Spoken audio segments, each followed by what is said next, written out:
ખબર છે કે મેં કેટલું તપ કર્યું, કેટલી સાધના કરી, કેટલું અનુષ્ઠાન કર્યા છે, ત્યારે મહાદેવ મળ્યા છે. આંખ ભરાઈ ગઈ સતીને.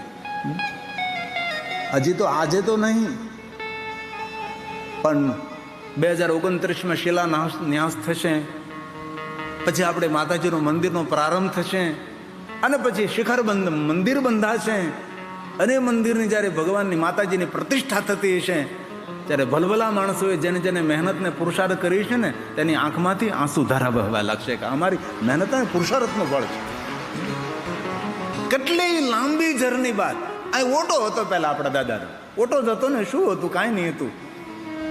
તમારા સૌની મહેનત અને પુરુષાર્થ, લગન અને તમારું સંગઠન, આ દિવ્ય ધામને કેટલી દિવ્યતા મળે છે. આજે આખું ગુજરાત નહીં, દૂર દૂર સુધી જ્યાં જ્યાં આપણા ગુજરાતીઓ રહે છે, જ્યાં જ્યાં ગુજરાતી ભાષા લોકો સમજે છે, બધા જ લોકોની મીટ માંડી છે કે આ શું થઈ રહ્યું છે ત્યાં, શું થઈ રહ્યું છે ત્યાં.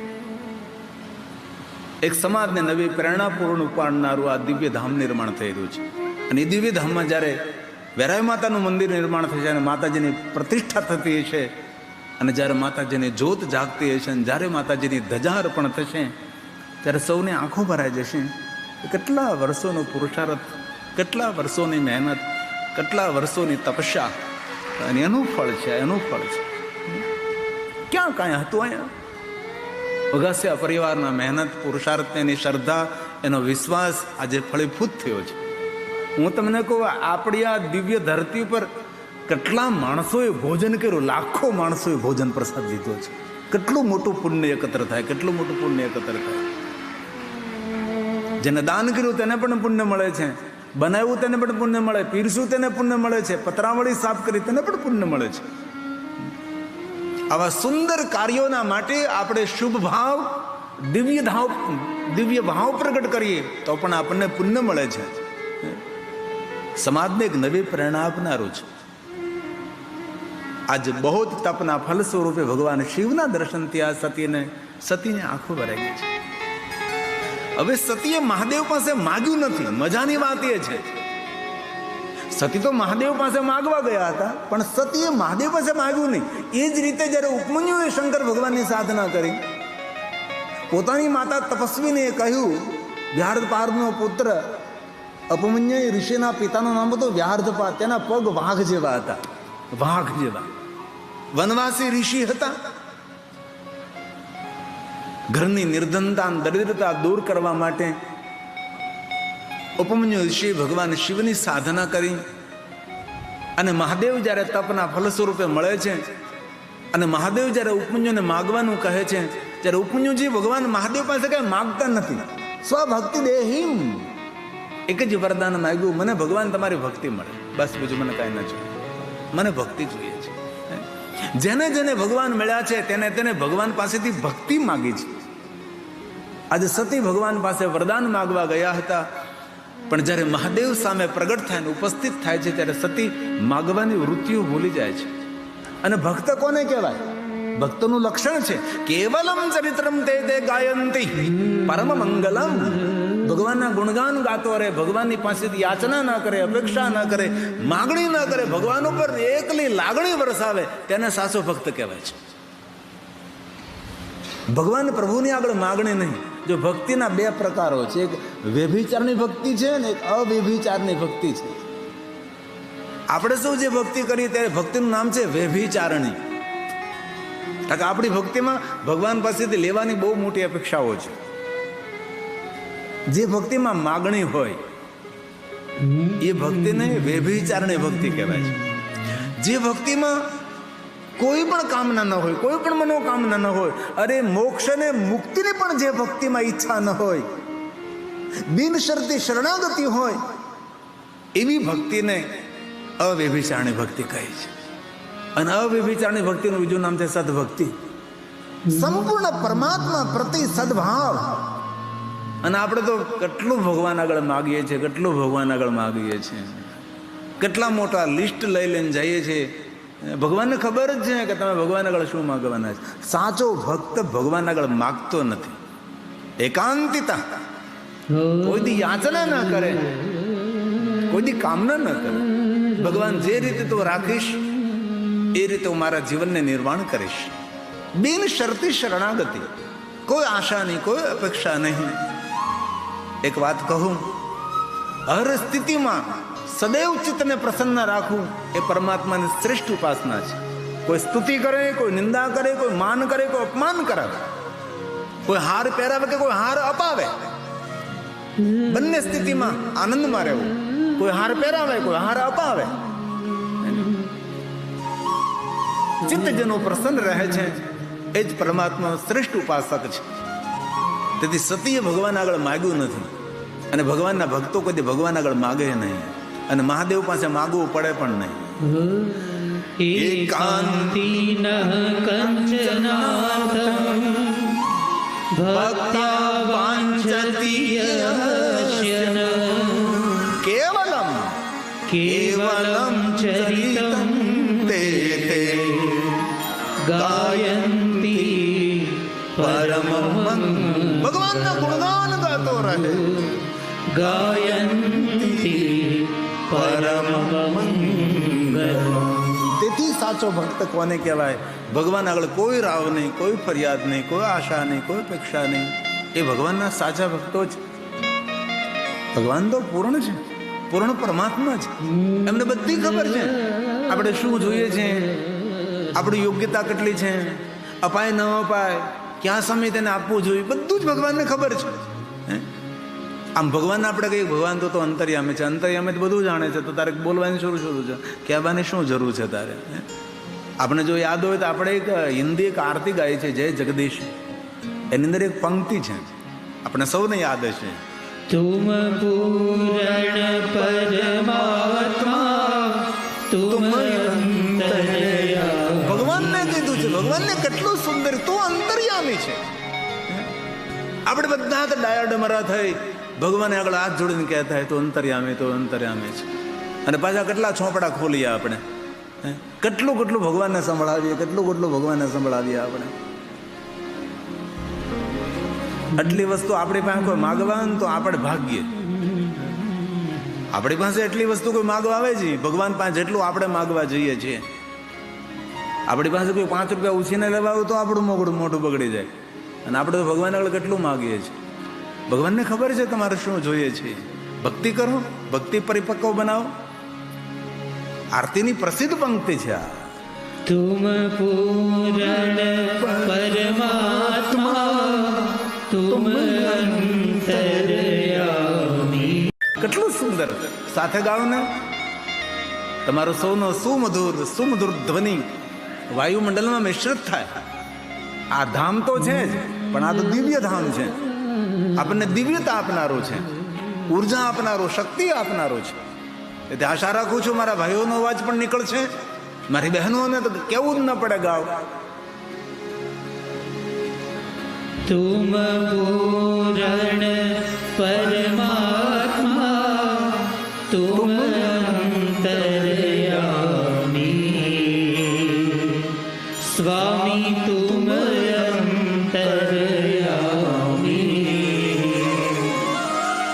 પાર બ્રહ્મ પરમેશ્વર, પાર બ્રહ્મ પરમેશ્વર तुम सबके स्वामी.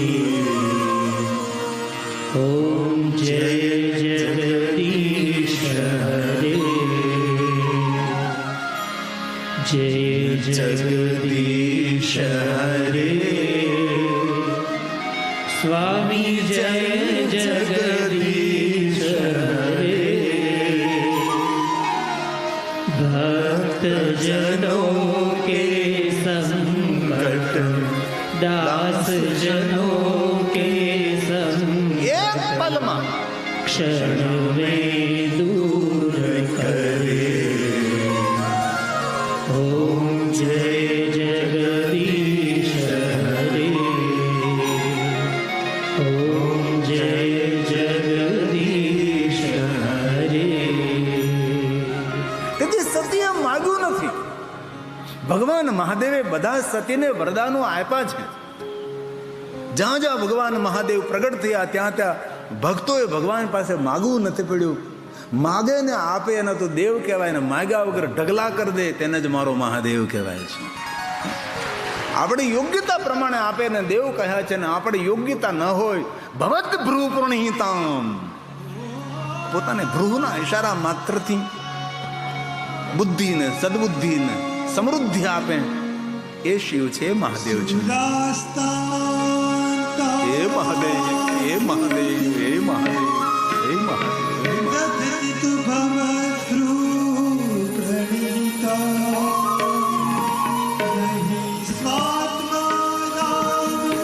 નિજમાં સ્થિર રહેનારો દેવ.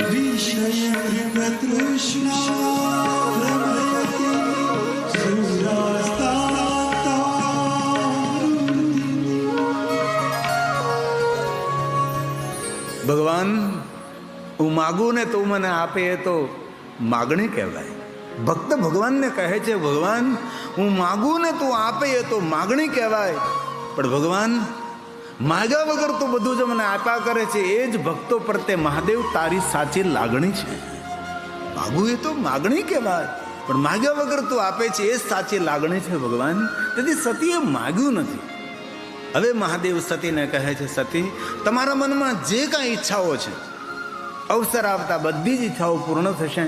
આપની સાથે હું વિવાહ કરીશ, સુંદર શણગાર કરીશ અને સુંદર લૌકિક હું લીલા કરીશ.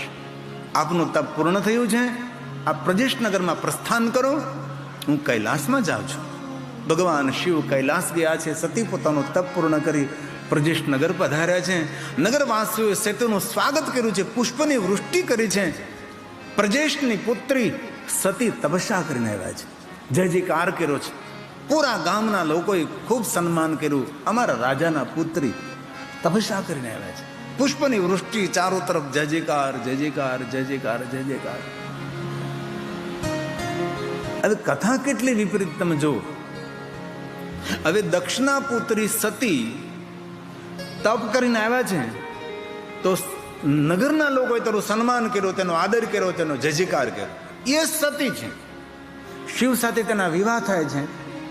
વિવાહ થયા પછી દક્ષ મહારાજને અને મહાદેવજીને દક્ષ મહારાજને સમજણ ફેર થાય છે અને શિવજીનું અપમાન કરવા માટે દક્ષ મહારાજ જ્યારે યજ્ઞ કરે છે, યજ્ઞમાં શિવજીનો બહિષ્કાર કરે છે.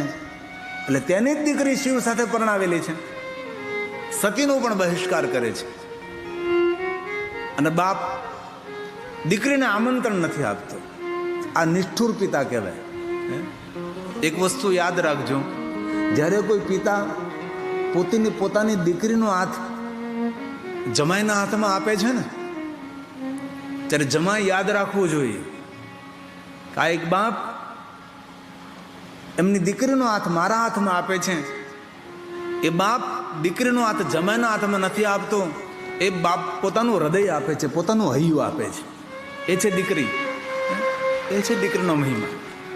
અને જે બાપને દીકરીનો બાપ અધૂરો બાપ કહેવાય છે, એ પૂર્ણ પિતા જ નથી. સંપૂર્ણ પિતા હોવાનો અહેસાસ એ દીકરી કરાવે છે. આપણા શાસ્ત્રોમાં દીકરીઓનો ખૂબ મહિમા છે.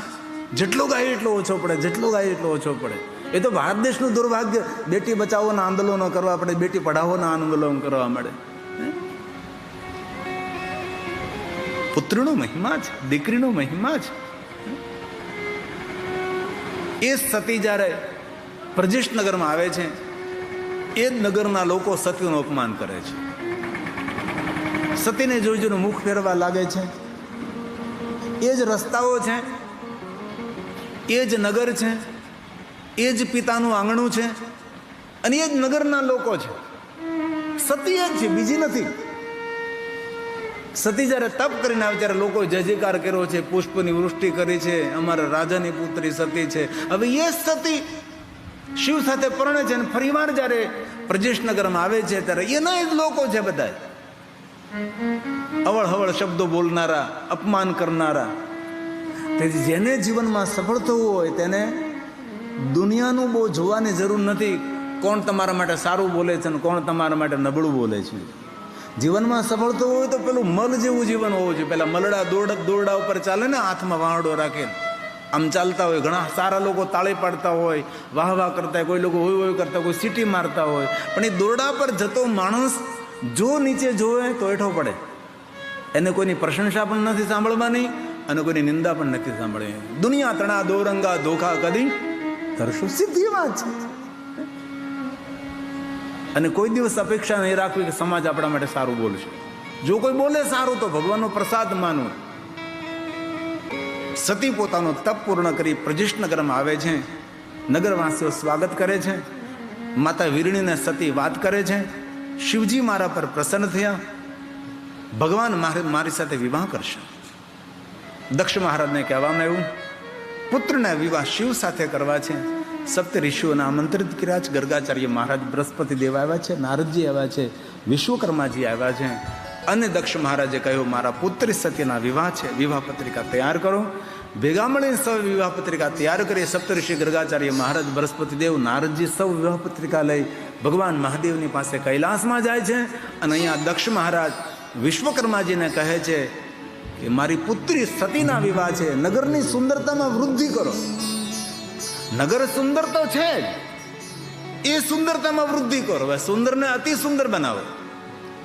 વિશ્વકર્માજીને આજ્ઞા મળી છે અને સુંદર નગરની શોભામાં વૃદ્ધિ કરવા લાગ્યા છે.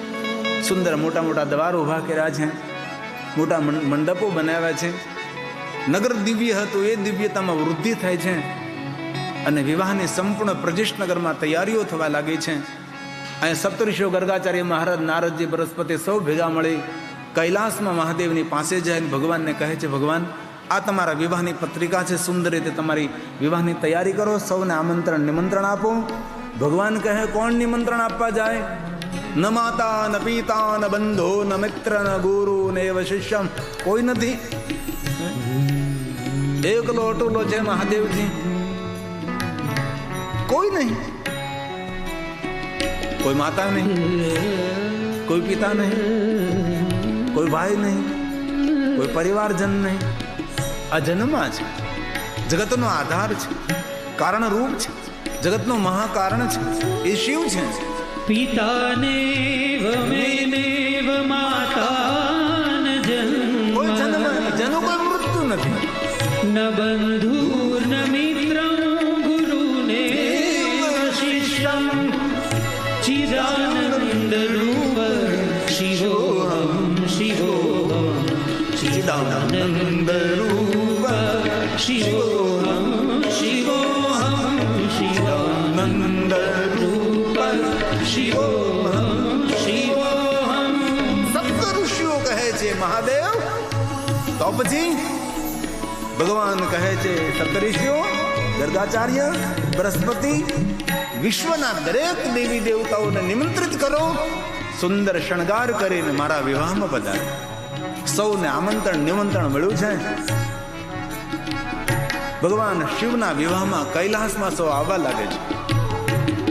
સૌ પધારે છે. ઇન્દ્ર, ઇન્દ્રાણી, બ્રહ્મા, બ્રહ્મણી, વિષ્ણુ, લક્ષ્મી, વરુણ, કુબેર આદિ દેવતા, ઋષિ, દેવ, ગણ, દૂત સૌ પધારે છે. સુંદર સુંદર પરિધાન વસ્ત્ર ધારણ કરી, મોટા મોટા મુકુટને પહેરી, સોના ચાંદીના આભૂષણોને ધારણ કરી, કુબેર સહિત સૌ આવી પહોંચ્યા જાનમાં જવા માટે. હવે બધા દેવતાઓ શિવજીને જોવે. દિગંબર હો તો એસા હો, વરદાતા હો તો એસા હો, નંગ દડંગ અંગ પર ભસ્મ લગાવી છે, ચારો તરફ જટા ખુલ્લી વિખરાયેલી પથરાયેલી છે, વિખરાયેલી છે. હવે ભગવાન શિવ છે.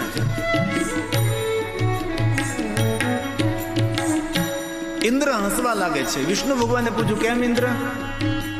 તો કે જેના લગ્ન આવે એમ તમે જો તો કેટલા સુંદર તેના વસ્ત્રો પહેર્યા છે, એક વસ્ત્ર નહીં પહેરેલું, અવળવાણી બોલે છે. બ્રહ્મા હસવા લાગે, દેવતાઓ હાંસી કરવા લાગે છે શિવજીની. પણ દેવતાઓ ભૂલી ગયા છે જે કાંઈ એમની પાસે મળ્યું છે વૈભવ, સામર્થ્ય ને સામ્રાજ્ય ભગવાન મહાદેવે પોતાના ગુરુના ઈશારા માત્રથી આપેલું છે. ને આજે દેવતાઓ ભૂલી ગયા છે. લોકો ભૂલી બહુ જાય છે. દેવતાઓ પણ ભૂલી ગયા તો માણસોને તો શું? 10 કામ કરો ને એક કામ ન કરો એટલે 10 કામ ભૂલી જાય આપણા. રોજ તમે તેનું સારું કરતા હો ને એક દિવસ તેનું સારું ન કરો, રોજ આવકાર આપતા હો ને એક વાર આવકાર ન આપો એટલે પાછળ જે 10-15 વાર આવકાર આપ્યો એ બધું ભૂલી જાય. આ માણસનો સ્વભાવ છે. ત્યારે નારદજી કહે છે દેવતાઓ શું બોલી રહ્યા છો? અરે નારદજી, બોલીને તો શું કરીએ? જેના વિવાહમાં આવે એમની કોઈ તૈયારી નથી. જરા સમજાવો શિવજીને શણગાર કરે. નારદજી ભગવાનની માયા અદ્ભુત સમજી રહ્યા છે. દેવતાઓ ભગવાન મહાદેવને અદ્ભુત માયા છે. શિવની માયાનું નામ છે શાંભવી માયા. નારદજી બૃહસ્પતિ દેવગુરુ બૃહસ્પતિને કહે, બૃહસ્પતિ આપ મારી સાથે ચાલો, ભગવાન મહાદેવની પાસે જઈએ, શિવજીને આપણે સમજાવીએ. દેવગુરુ બૃહસ્પતિ દેવ નારદ સાથે મહાદેવના સન્મુખ જાય છે. પ્રસન્ન મુખ મુદ્રા છે. અંગ ધડંગ ભગવાન મહાદેવજી ભસ્માંગ મૃગચર્મ પહેરેલું છે. મોટા મોટા સર્પોને ધારણ કરેલા છે. બાલચંદ્ર ત્રિલોચન, જટા પર ગંગા વહે છે. પ્રસન્ન મુખ મુદ્રા છે. ચારો તરફ જટા વિખરાયેલી વેરાયેલી છે. એટલા સર્પો છે. સર્પાલય, નાગોનું ઘર છે શિવ. આવું સુંદર રૂપ અને દર્શન શિવજીનું. બૃહસ્પતિ નારદને કહે, નારદ પહેલા શિવની સ્તુતિ કરીએ આપણે. દેવગુરુ બૃહસ્પતિ મહાદેવની સ્તુતિ કરે છે. ભગવાન મહાદેવ, જોવામાં તમે રૌદ્ર છો, પણ તમારો નિજી સ્વભાવ રુદ્ર છે. બીજાનું દુઃખ જોઈને જેનું હૃદય દ્રવિત બને. તમે સાચા અર્થમાં રુદ્ર છો ભગવાન. રૂપ તમારો રૌદ્ર છે. બૃહસ્પતિ દેવ નમસ્કાર કરે છે. નમો રુદ્રાય નીલાય ભીમાય પરમાત્મને. વિરાટ રૂપ ધરાવનારા હે પરમાત્મા રુદ્ર સ્વરૂપ, પ્રણામ કરું છું. દિને સુરેશાય વ્યોમ કેશાય વે નમઃ. વ્યોમનો અર્થ આકાશ. આકાશમાં ફેલાયેલી જટા. કેશ એટલે વાળ. અબડી કબડી જટા નહીં. હિમાલય પહાડો પર મહાદેવ ઉભા રહીને જટાને ખોલે તો હિમાલય પહાડ ઢંકાઈ જાય. આવી શિવજીની જટા. વ્યોમ કેશાય નમઃ. જટા જુટધારી કપરદી, ગુથાયેલી જટા. કપરદી કોને કહેવાય? ગુથાયેલી, વિખરાયેલી, વીટાયેલી, જેનો કોઈ હાંધો ન ચડે, જે ઘૂંસ કોઈ દી નીકળે નહીં, આવી શિવજીની જટા, તેને કપરદી કહેવાય. મહાદેવનું નામ છે ઓમ કપરદીને નમઃ. જેની જટા કોઈ અત્યાર સુધી પાદરી કરી શક્યું નથી, સીધી નથી કરી શક્યું. આવી શિવજીની જટા ગુથાયેલી, વણાયેલી, વિખરાયેલી. વિરૂપાક્ષાય નમઃ. વિચિત્ર જેમનું નેત્ર છે એવા ભગવાન શિવજી વિરૂપાક્ષ. દેવતાઓનો તો બે નેત્રો છે. ભગવાન શિવજી ત્રિનેત્રધારી છે. વિચિત્ર નેત્ર ધારણ કરનારા વિરૂપાક્ષ ભગવાન મહાદેવ પ્રણામ કરું છું. કેવું શિવજીનું રૂપ, કેવું શિવજીનું સ્વરૂપ! ન સમજી શકાય, ન સમજાવી શકાય, ન વર્ણન કરી શકાય, ન વર્ણાવી શકાય. નાંતમ દેવા વિજાનંતી ન ત્વે તદ વર્ણયામહે. કોઈ ન સમજી શકે. તેની પાસે ધજા છે, તેમાં ધર્મનું ચિત્ર છે. ભગવાન શિવજી ધજા રાખે. શિવજીની ધજા સફેદ છે, એમાં નંદી મહારાજ બિરાજે. તેથી બૃહસ્પતિએ ગાયું, શાંતિ આપનારા. સોમાય એટલે શાંતિ આપનારા. અને બહુ દિલથી કહું છું, દુનિયાના કોઈ દેવતા શાંતિ નહીં આપી શકે. શાંતિ લેવી તો મહાદેવનું ભજન કરવું પડે. બ્રહ્માજીએ નારદજીને સ્પષ્ટ કહી દીધું કે નારદ, શિવની ભક્તિ વગર કોઈને શાંતિ મળી નથી ને મળવાની પણ નથી. શાંતિ સ્તેન વિના નહીં. બ્રહ્માએ તો નારદને કહ્યું, પણ વિષ્ણુએ એના પહેલા નારદને કહ્યું કે નારદ, જપ હો જાય શંકર સતનામા, હોય હૃદય તુરત વિશ્રામ. શિવનું ભજન કરવાને જ શાંતિ મળે, બાકી શાંતિ દુનિયામાં ક્યાંય ન મળે. શાંતિ સ્તેન વિના નહીં. જપ હું જાય શંકર સતના. હાલતા ચાલતા, બેસતા, ઉઠતા, ખાતા, પીતા, ઊંઘતા, જાગતા, ઘરમાં, વનમાં, શમશાનમાં, પવિત્ર અવસ્થામાં, અપવિત્ર અવસ્થામાં, જીવાગરે વર્તતે તબ સફલમ જીવિતમ. જીવને શું કામ હોય? હરિનું ભજન કરી અને કોઈની વાતો કરી જીવને પછાડીને થકવાડી દીધી છે. ગોદડા જેવી થઈ ગઈ છે. ભગવાનનું ભજન કરીને જીવનનું કલ્યાણ કરે. આત્મકલ્યાણ કરતો નથી, એ આત્મઘાતી છે. અશાંતિના માહોલમાં શાંતિની ઉપાસના કરવી તો શિવની ઉપાસના. તેથી કહ્યું, હરિએ કહ્યું, વિષ્ણુ બોલ્યા છે, જપ હું જાય શંકર સતના. ભજ સાંબ સદાશિવ, ભજ સાંબ સદાશિવ શંકરમ લોક શંકરમ. હોય હૃદય તુરત વિશ્રામ.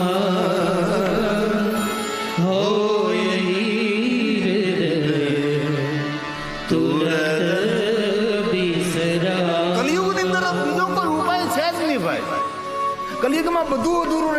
અધૂરી રે, યજ્ઞો અધૂરી રે, યાત્રા અધૂરી રે, અર્ચન પૂજન દર્શન અધૂરા રે, પણ ભગવાનનું નામ અધૂરું નહીં રહે. એટલે જીવનને પરિપૂર્ણ બનાવવું હોય તો ભગવાનનું સ્મરણ કરવું. બસ કરતા જાઓ, ઘરનું કામ લેતા જાઓ, હરિનું નામ. એ મહાદેવ, એ મહાદેવ, એ મહાદેવ, એ મહાદેવ, એ મહાદેવ.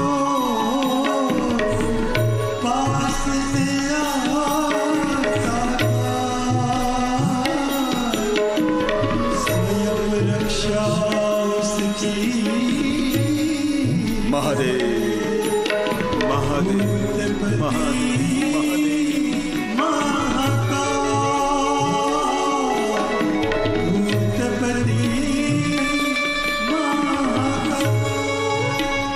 દેવગુરુ બૃહસ્પતિ કહે શાંતિનું દાન કરનાર, ધર્મનું ધજા હાથમાં ધારણ કરનાર એવા શિવ છે. શિવ કોણ? વૃષભધ્વજાય સોમાય આપણો સૌનો સોમનાથાય શંભવે વિભુ પ્રભુ શંભુ એ મહાદેવ. દિગંબરાય વર્ગાય ઉમાકાંતાય વૈ નમઃ ઉમાકાંતાય વૈ. ઉમાપતિ મહાદેવ સૌને શાંતિનું દાન કરે છે. તપો મૂર્તિ, વૈરાગ્યની મૂર્તિ, દાન મૂર્તિ ભગવાન શિવ છે. તપોમયાય ભવ્ય. શિવજી પાસે ભવ્યતા સોના ચાંદી હીરા મોતી પિતાંબર શ્વેતાંબર લીલાંબર સોના ચાંદીના મુકુટની ભવ્યતા મહાદેવ પાસે નથી. મહાદેવ પાસે ભવ્યતા હેની છે તો કહ્યું તપોમયાય ભવ્યાય. જીવનની સાચી ભવ્યતા આપણું તપ, સાધના, અનુષ્ઠાન, ઉપાસના, સત્કર્મ, સત્પ્રવૃત્તિ, સારા વિચારો, સંસ્કાર એ આપણી ભવ્યતા છે. ભલે આપણે એવું માનતા હોય કે સોના ચાંદી હીરા મોતી જવેરિયાત સુંદર મજાના બ્રાન્ડેડ વસ્ત્રો, બ્રાન્ડેડ ઘડિયાળ, નહીં નહીં નહીં, એ તો બાહ્ય તમારો દેખાવ છે.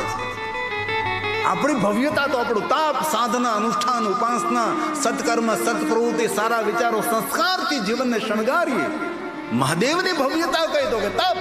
તપોમયાય ભવ્યાય શિવ શ્રેષ્ઠાય વિષ્ણવે વ્યાલ પ્રિયાય વ્યાલાય વ્યાલાનામ પતયે નમઃ વ્યાલાનામ પતયે નમઃ. ભગવાન મહાદેવનું નામ છે. ઓમ વ્યાલાય નમઃ, વ્યાલાનામ પતિએ નમઃ, વ્યાલ પ્રિયાય નમઃ. વ્યાલનો અર્થ છે સર્પ. જેને સર્પ બહુ જ વાલા છે. અને મારા હૃદયથી મારા ખેડૂતોને મારી પ્રાર્થના છે, ક્યારેય પણ ખેતરમાં, વાડીમાં, ઘરમાં સર્પ નીકળે મારવો નહીં. સર્પને મારવાથી આપણી 7 પેઢી નરકમાં જાય. તેથી કોઈ દિવસ સર્પને મારવો નહીં. સર્પ હોય તો પકડીને જંગલમાં છોડી આવો તેને. વિજ્ઞાને હમણાં જાહેર કર્યું કે જો ધરતી પર સર્પો નહીં રહે તો માનવ જાત નહીં રહે. માનવ જાતને જીવિત રાખવા માટે સર્પોને જીવિત રાખવા. તેથી વર્ષો પહેલા, યુગો પહેલા આપણા ઋષિમુએ નાગપંચમીનો મહિમા ગાયો. નાગપંચમીને દિવસે આપણે નાગ દેવતાની પૂજા કરીએ. શા માટે? નાગને દેવ તરીકે સ્વીકાર્યા છે. વ્યાલ પ્રિય, જેને સર્પો પ્રિય છે.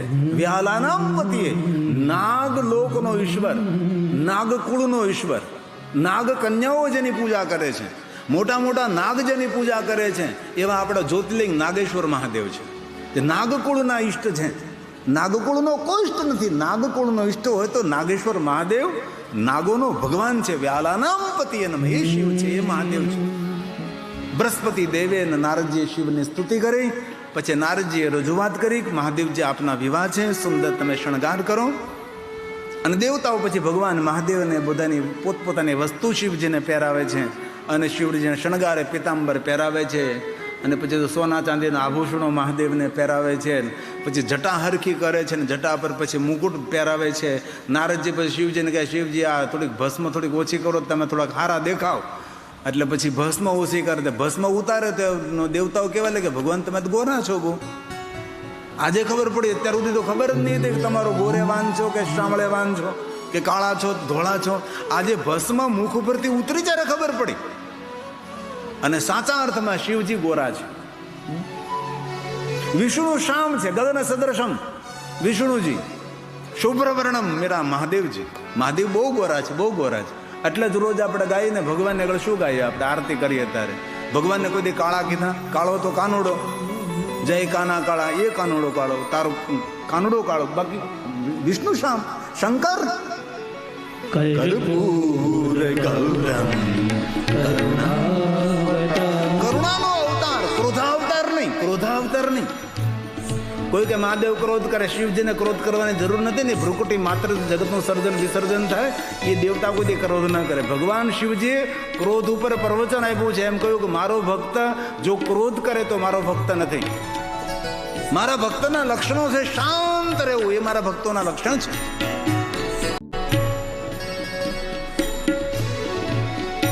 કરુણા અવતાર છે, શાંત અવતાર છે, શાંતમ એ શિવ ભગવાન છે. ગૌરવર્ણ છે ભગવાન શંકર છે. શિવજી કાળા નથી, શિવજી ગોરા છે. આમ તો શિવ મહાપડ ગ્રંથમાં શિવજીના 3 રૂપોનું વર્ણન કર્યું છે. સવારમાં જ્યારે મેં શિવ સાધના કરી દે, શિવજી ગૌરવર્ણ છે અને શાંતિ દેનારા છે. બપોરે જ્યારે ભગવાન શિવજીની શિવ સંધ્યા કરી, રક્તવર્ણ શંકર છે, રુદ્ર છે, રક્ષા કરે છે.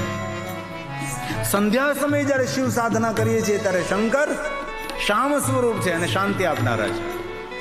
સવારના સૌમ્ય સ્વરૂપ ગૌરવર્ણ, બપોરના રક્તવર્ણ રુદ્ર સ્વરૂપ, સંધ્યા સમયે શ્યામવર્ણ શંકર સ્વરૂપ, શાંતિ આપનારા છે. ત્રણેય કાળના ભગવાન શિવજીના રૂપ અલગ વર્ણન કર્યું છે. જે શિવ સંધ્યા કરતા હોય ને એને આ બધી ખબર હોય છે. સવારમાં જ્યારે શિવનું ધ્યાન કરે ત્યારે ગૌરવર્ણ ભગવાન શિવ છે. બપોરે જ્યારે ભગવાન શિવનું ધ્યાન કરે રક્તવર્ણ ભગવાન રુદ્ર સ્વરૂપ રક્ષા કરનારા છે. સંધ્યા સમયે શિવજીનું ધ્યાન કરે ત્યારે શ્યામ સ્વરૂપ છે, શાંત સ્વરૂપ છે, શાંતિનું દાન કરનારા છે. એવા ભગવાન શિવ છે. અને આ શ્લોકની સાથે કપૂરને કઈ લેવા દેવા નથી. તેથી એવું મનમાં કાઢ નાખવું કે આ બોલીએ ત્યારે કપૂર સળગાવવું જ પડે, એવું નથી. આ તો શિવજીના રૂપ અને સ્વરૂપ અને સ્વભાવનું વર્ણન છે. આ કઈ કપૂર સળગાવવાની વાત નથી. પણ લોકોમાં એક બેસી ગયું કે આ જ્યારે બોલીએ ત્યારે કપૂર સળગાવવું જ પડે. નહીં ને, એવું છે જ નહીં. દક્ષિણ ભારતમાં મંદિરોમાં કપૂર સળગાવવાનું બંધ કરી દીધું. શા માટે? કે કપૂર સળગાવે એટલે દિવાળો કાળી થઈ જાય, ભગવાનના કપડા વાઘા કાળા થઈ જાય. આખો દી પૂજારી અર્ચન કરતો હોય તો તે કપૂરમાં ધુમાડો નીકળે, નાકમાં બધો ધુમાડો ભરાઈ જાય. ઘણાને ફેફડાનું કેન્સર થવા લાગ્યું. તેથી દક્ષિણ સાઉથના મંદિરોમાં કપૂર સળગાવવાનું બંધ થયું છે. તેથી આ શ્લોક સાથે કપૂરને કોઈ સંબંધ નથી. આ શ્લોક ભગવાન શિવજીનું રૂપ, સ્વરૂપ અને સ્વભાવનું વર્ણન છે. એવા મહાદેવ છે. કર્પૂર ગૌરમ કરુણાવતારમ સંસાર સારમ ભુજગેન્દ્રહારમ સદા વસંતમ હૃદયારવિંદે ભવમ ભવાની સહિતં નમામિ ભવમ ભવાની સહિતં નમામિ. શિવ મહાપડ ગ્રંથ સમજવો, સમજાવો એ સરળ નથી. આ ગ્રંથ રસમય તો છે જ, પણ વધારે રહસ્યમય છે ગ્રંથ. તેથી ભગવાન શિવજીની લૌકિક લીલા તો બહુ ઓછી છે. કેટલી લૌકિક લીલા? શિવ સતીના વિવાહ, શિવ પાર્વતીના વિવાહ, બસ. બાકી તો કથાઓ, પૂજા અર્ચન, દર્શનથી ભરેલો ગ્રંથ છે. વિધિ વિધાનથી ભરેલો ગ્રંથ છે. જીવનનું ઘડતર કેવી રીતે કરવું, આ બધું શિવ મહાપડ ગ્રંથની અંદર અદ્ભુત ભગવાન વ્યાસજીએ નિરૂપણ કર્યું છે. તેથી ક્યારેય સમય મળે તો શિવ મહાપડ ગ્રંથનો પાઠ કરો. શ્લોકમ શ્લોકાર્ધ સપાપાનમુચ્યતે ક્ષણાત. એક વાર જો શિવ મહાપડ ગ્રંથનો કોઈ પાઠ કરે, સ જીવન મુક્ત ઉચ્છતે. એવો આ ગ્રંથનો મહિમા છે. દુનિયાના બધા દેવતાઓની ભક્તિ કરો, પણ કોઈ દેવતા તેની ભક્તિનું ફળ આપી શકતા નથી. જ્યાં સુધી મહાદેવની ભક્તિ ન થાય ત્યાં સુધી દેવતાઓની ભક્તિ અપાહી જ કહેવાય છે. તેથી ભગવાન શિવની ઉપાસનામાં સર્વ દેવતાઓની ઉપાસના સમાયેલી છે. શંકર ભગવાન દેવ નથી, શંકર ભગવાન દેવોનો દેવ મહાદેવ છે. આપણે રોજ બોલીએ તમે છે માતા પિતા, એ મહાદેવ માટે બોલાણું છે.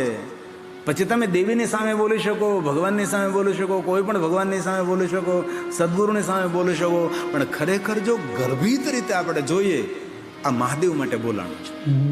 આપણને આવડતું હોય, આપણા બાળકોને આવડતું હોય, અને આશા રાખું છું કે તમારું સૌનું મૌન ખુલે એવી ભગવાનને પ્રાર્થના, અને સૌને મુખપાઠ છે. આ શિવ માટે બોલાણું છે, જે રોજ બોલીએ. શું બોલીએ છે? ત્વમેવ માતા બોલો બોલો. ચ પિતા ત્વમેવ